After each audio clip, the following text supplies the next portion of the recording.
कल finance minister साहिबा ने देश को विकसित भारत बनाने के लिए एक रोड मैप दिया, प्राइम मिनिस्टर साहब ने भी दिया। उसमें एक बात उन्होंने की जो कल की हमारी बिल थी कि जो इकोनॉमिक ऑफेंसेस हैं वो पैसा दे दें और जेल न जाएं। बहुत अच्छी बात है। तो इसका मतलब निर्मला मोदी, विजय माल्या, महेश चोकसी, नीरव मोदी जो इनके पैरोकार हैं वो घोटाले करें, पैसा वापस दें और जेल न जाएं, और हम जैसे लोग सच्ची बात करने के लिए यूएपीए में सड़ते रहें। इसीलिए शायद कल जस्टिस ओजल बोहियन ने, सुप्रीम कोर्ट के जो चीफ जस्टिस हैं, कल के टाइम्स ऑफ इंडिया के फ्रंट पेज की सुर्खी है कि देश को अगर विकसित भारत बनाना है तो यूएपीए से लोगों को निजात दिलानी होगी। तवज्जो दिलाऊंगा सरकार की तरफ। 2 रोड मैप कल आए विकसित भारत बनाने के लिए। एक आपने दिया, एक सुप्रीम कोर्ट के चीफ जस्टिस साहब ने कल दिया बेंगलोर में कहीं तकरीर करते हुए कि आम आदमी कैसे तरसता है, उसको बात करने की इजाज़त नहीं है। कल वज़ीर आज़म साहब ने तकरीर की, इस वक्त क्राइसिस है, बिल्कुल सही फरमाया उन्होंने, आगे और भी मुश्किलें बढ़ सकती हैं।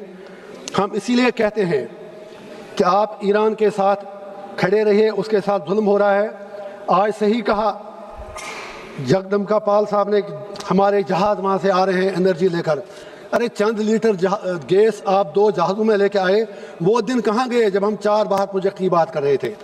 हम ये गुजारिश करेंगे कि हमें, जिस तरह जम्मू कश्मीर के लोग, आपने देखा अभी श्रीनगर में कैसे वहाँ के लोगों ने, चाहे जुल्म कहीं भी हो, उसके खिलाफ खड़ा होना चाहिए। उन्होंने पैसा जमा करके डोनेशन जमा की, किसी ने अपनी चैन दे दी, किसी ने अपना सोना दिया, किसी ने अपनी गाड़ी दी। ईरान के जो भाई हैं, जिनके जो मजलूम लोग हैं, उनकी मदद की जाए। और हमारी सरकार को भी चाहिए कि वो ईरान के साथ खड़ा रहे। और जो इसराइल में भी आम शहरी वहाँ की सरकार की गलत पॉलिसी की वजह से मर रहे हैं, हमारी सिंपैथी उनके साथ भी है। और जिस तरह हमारे कश्मीर के लोगों ने वहाँ के मजलूम लोगों के लिए कल जो ज़ख्मी हुए, जो बच्चियाँ वहाँ पर स्कूल में मरी, उनके लिए करोड़ों रुपया जमा किया। मैं उनके जज्बे को सलाम करता हूँ। और अपनी 1 माह की तनख्वाह मैं लिखूंगा, यहाँ पर एक लेटर भी दे दूंगा, वो भी ईरान के उस स्कूल की तामीर के लिए दी जाए जहाँ 162 बच्चियाँ मरी। मैं अपने 1 महीने की सैलरी वहाँ डोनेट करता हूँ। फिर इसी तरह हमने यहाँ पर कहा, अगर वाकई हम इतना आगे बढ़ रहे हैं, हमारा जीडीपी इतना ज़्यादा है, तो 80 करोड़ लोगों को फ्री में राशन देने की क्या ज़रूरत है? अमीर और गरीब का फ़र्क क्यों बढ़ रहा है? इसी तरह इन्होंने कॉर्पोरेट सोशल रिस्पॉन्सिबिलिटी की बात की, तो उसमें मेरी एक गुजारिश है कि बारामूला, जहाँ से मैं एमपी हूँ, मेंबर हूँ, जिसको मैं रिप्रेजेंट करता हूँ, मैं वहाँ का 50% एरिया जो है वो पहाड़ी इलाका है, जंगली इलाका है, और उसमें सिर्फ फौजी कैंप, फौज है। और हमारे लिए वो एरिया एक तरह से हम जा नहीं सकते क्योंकि सिक्योर्ड एरिया है, लिहाजा हमें स्पेशल पैकेज मिलना चाहिए। वहाँ हमारे पास सिर्फ पानी का सबसे बड़ा रिसोर्स है, बिजली बनाने का, लेकिन वो आपने ठेका दिया एनएचपीसी को। इंडस वाटर ट्रीटी आपको याद आया, उसको ख़त्म करना है। अब इस सरकार ने तब ख़त्म की जब पहलगाम का सानिया हुआ, उससे पहले ख़त्म तो नहीं की।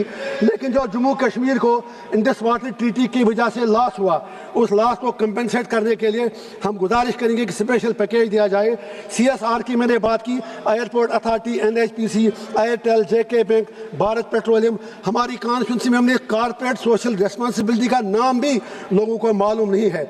मैंने ऑनरेबल फाइनेंस मिनिस्टर से गुजारिश की है, बार बार की लाइफ लाइन है हमारी कॉन्स्टिट्यूंसी में 2 रोड, लोला बांडीपुरा और लोला सोपो रोड। उस इलाके की तकदीर बदल जाएगी, उसके लिए स्पेशल कुछ पैसा हमें दे दीजिएगा। इसी तरह कालजू में भी बांडीपुरा, कुपवारा, बाकी जगह वहाँ अपर क्लासेस जो हैं, PG कोर्सेज अभी तक शुरू ही नहीं हो पाए हैं।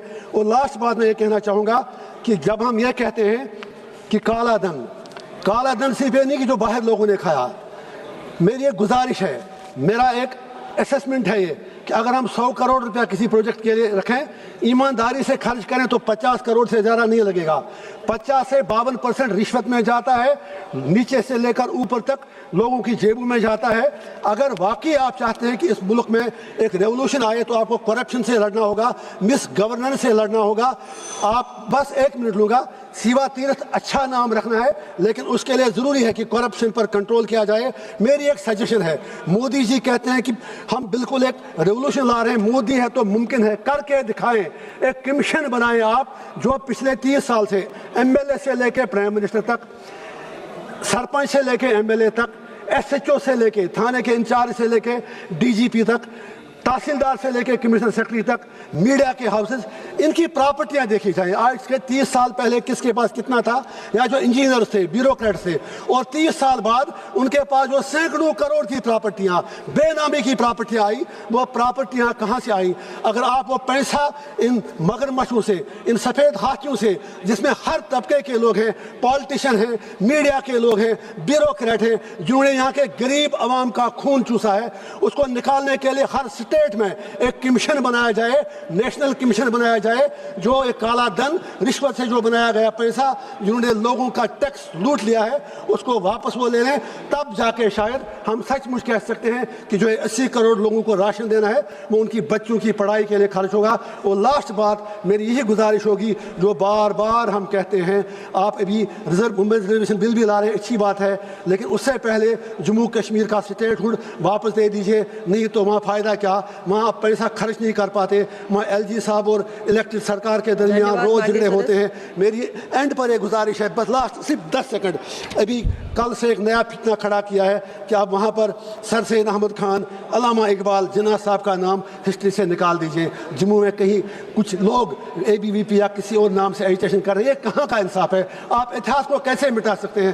کوئی کیسا بھی تھا, اتہاس کو مٹانے کی کوشش مت کیجیے. Don't try to rewrite the history. That will be a devastation for the country. I hope that government will ensure that they will not repeat these blunders and they will come to their senses and do what they need to do for the people. Thank you.